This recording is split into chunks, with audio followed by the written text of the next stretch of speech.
जय जिनेंद्र। आज हम NCERT 11th अध्याय 6 परिक्षेपण की माप के अंतर्गत क्वेश्चन नंबर 1 को सॉल्व करेंगे। क्वेश्चन नंबर 1 है कि किसी बारंबारता वितरण को समझने में परिक्षेपण का माप केंद्रीय मान का अच्छा संपूरक है। परिक्षेपण का अर्थ क्या होता है?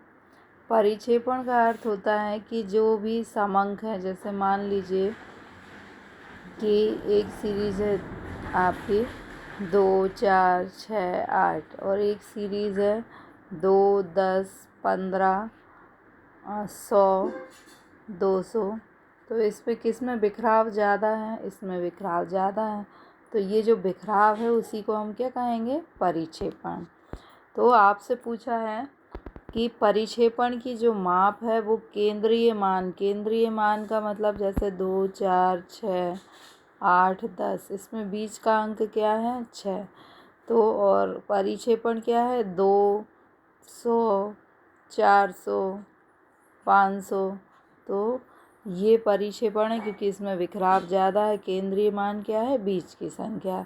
तो आपसे पूछा है कि ये जो परिक्षेपण की माप है वो क्या केंद्रीय मान का संपूरक है, यानी जो केंद्रीय मान में कमी है वो क्या परिक्षेपण की माप से पूरी होती हैं। यानी केंद्रीय मान तो हमें केवल ये बता देगा कि बीच की संख्या क्या है, लेकिन परिक्षेपण की माप हमें क्या बताती है कि जो केंद्रीय मान है उससे अन्य मान जो है वो कितनी दूरी पर हैं। जैसे पहला हम देखते हैं कि ये कैसे संपूरक है। केंद्रीय मान केवल हमें मध्य मूल्य को बताता है, जबकि परिक्षेपण मान हमें क्या बताती है कि ये जो आंकड़े हैं उनमें कितना बिखराव है। दूसरा, केंद्रीय मान जो है वो प्रतिनिधि माप होता है। ये बीच की संख्या क्या है? प्रतिनिधि माप है।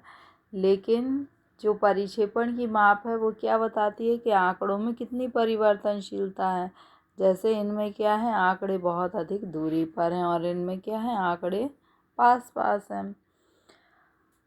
फिर केंद्रीय मान मूल्य का प्रतिनिधि आकार है। जैसे 5 है, 5 इन सभी आंकड़ों का प्रतिनिधित्व कर रहा है, क्योंकि कुछ आंकड़े जो हैं 5 से छोटे हैं और कुछ आंकड़े 5 से बड़े हैं। इसके बेहतर समझने के लिए मूल्य या मानों के प्रसरण को जानना आवश्यक है। मतलब प्रतिनिधि मान तो केवल बीच की संख्या को बता रहा है। यदि हमें आंकड़ों को बेहतर ढंग से समझना है तो परिक्षेपण की माप का अध्ययन करना जरूरी है। परिक्षेपण की माप जो है वो बिखराव और फैलाव के बारे में बता रही कि आंकड़ों के मध्य दूरी अधिक है, और जिससे हमें वितरण को बेहतर ढंग से समझने में मदद मिलती है।